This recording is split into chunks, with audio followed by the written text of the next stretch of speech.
In this video, we'll be covering a very important topic that I actually think I skipped, and it may need some clarification, which is CSS selectors.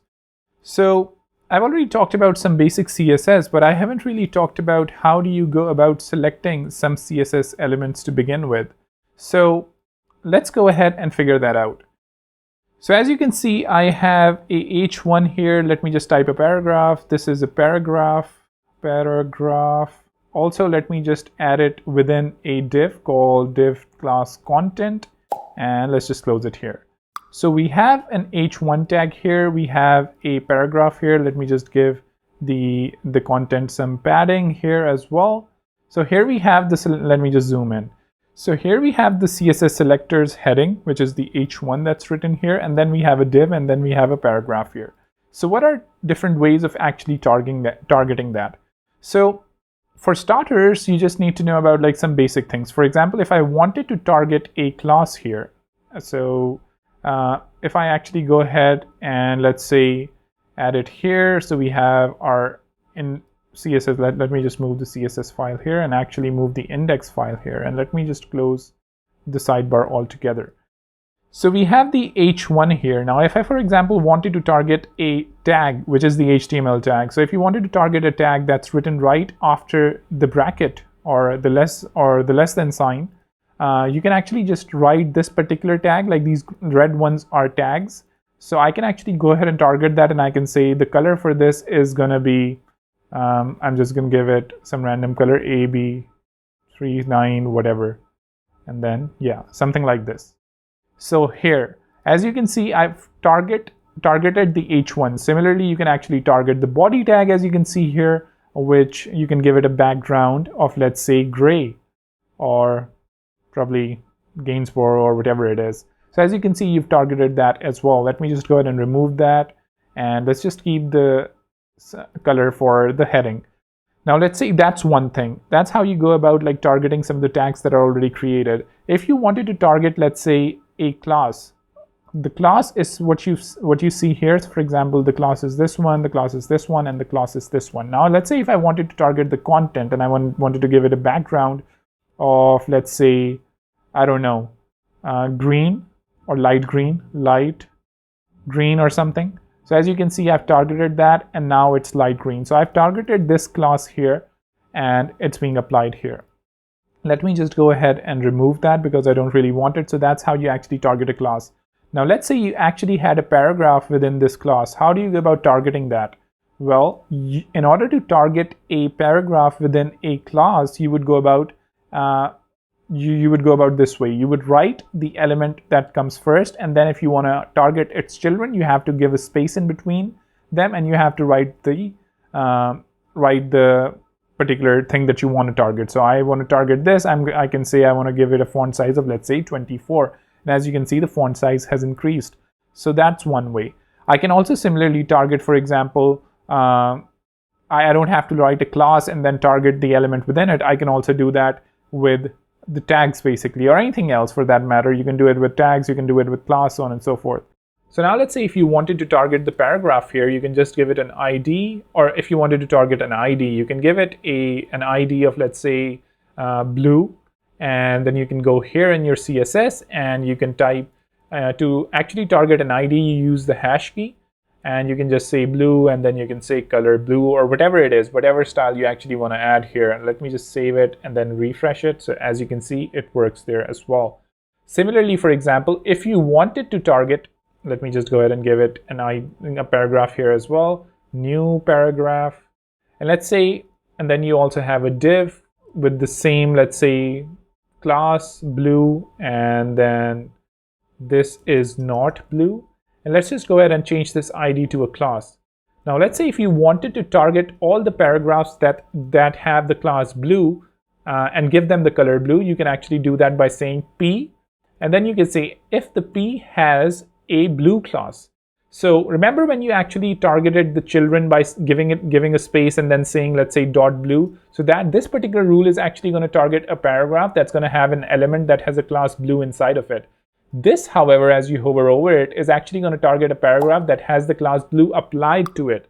So now if I, let's say, save, and save this HTML as well. As you can see, one of the paragraphs is blue. The other paragraph isn't blue because obviously it's just a paragraph and we don't have the blue class on it. And then we have another blue class that's applied on a div. But since this actually says I only want to give the blue color to a paragraph that has a blue class, all of these other instances are omitted. Some other things that I guess you can probably also figure out is, let's say, you can say I want to target all of the paragraphs and I want to target all of the divs. So what this is going to do, it's basically going to target all of the paragraphs and all of the divs. So if you give a comma, like basically it's the same as saying this color red, and then div color red. So this is an equivalent of this. So now that that's cleared, if let's say I'm just going to go ahead and I'm going to add a paragraph here, and I'm going to say this is a direct child of the div, and I'm going to go ahead and I'm also going to go ahead and add a div here, and then I'm going to add, or probably not a div, let's say I'm going to add a span here, and I'm going to say give it a paragraph. This is not a direct child of the div.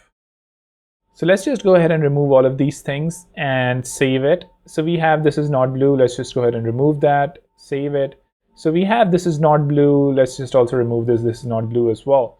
So if I wanted to target the direct child of this particular container, I actually go about by saying div and then greater than sign and then blue, or sorry, not blue, paragraph.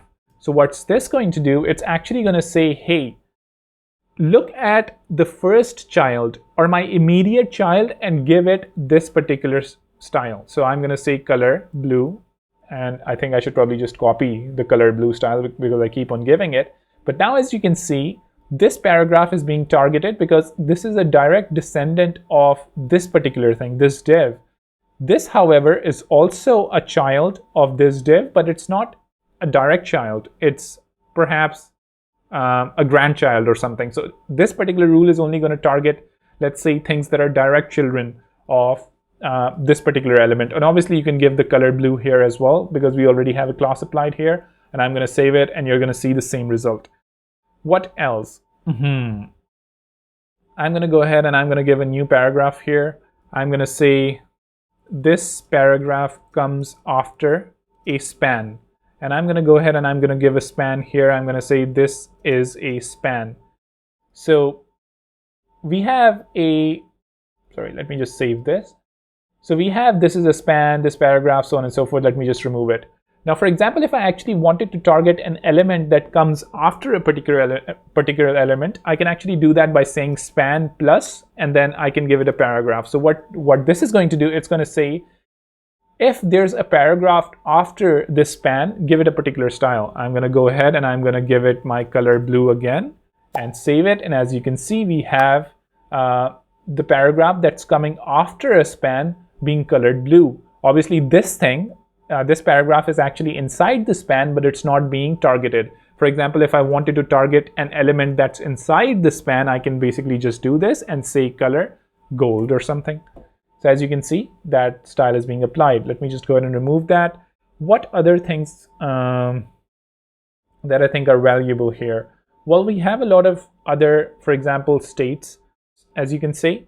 So I'm going to go ahead and I'm going to create a button here. So we have a button here. I'm going to give this a button title. And here we have the button title. I'm going to give it a class of probably button, and I'm going to target that button by saying button. Let me just go and save this page. So here we have the button. I'm going to give it a margin around it. I'm going to say 20 pixel margin just to give it more spacing. I'm going to give it a background of, let's say, 444, just a gray. I'm going to give it a color white, and then I'm going to say padding is to 12, and then for 12 pixels and then 24 pixels to just give it that sort of an effect, and then a border radius of 4 pixels to round its borders.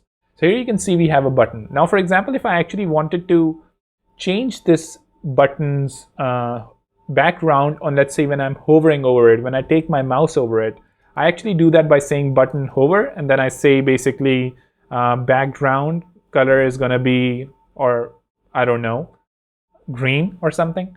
So now if I actually save it, as you can see, when I hover over it, it's being green. And similarly, I can actually say button active is going to be red. Active basically means once you actually click on it. So for example, if I hover over it, it's green. If I click on it, it's red. So those are things that you need to know probably. Similarly, you have the same hover active things that you can apply on input fields. In input fields, you actually have a focus state. And now let's say this particular thing that you actually see once I click on it is actually being applied by the focus tag. So if let's say I focus it, I want to say the background should be red or something. So now if I actually, let's say, focus it, as you can see, it's being red. So those are some minor things that you actually need to know. What other things do you want, should I tell you?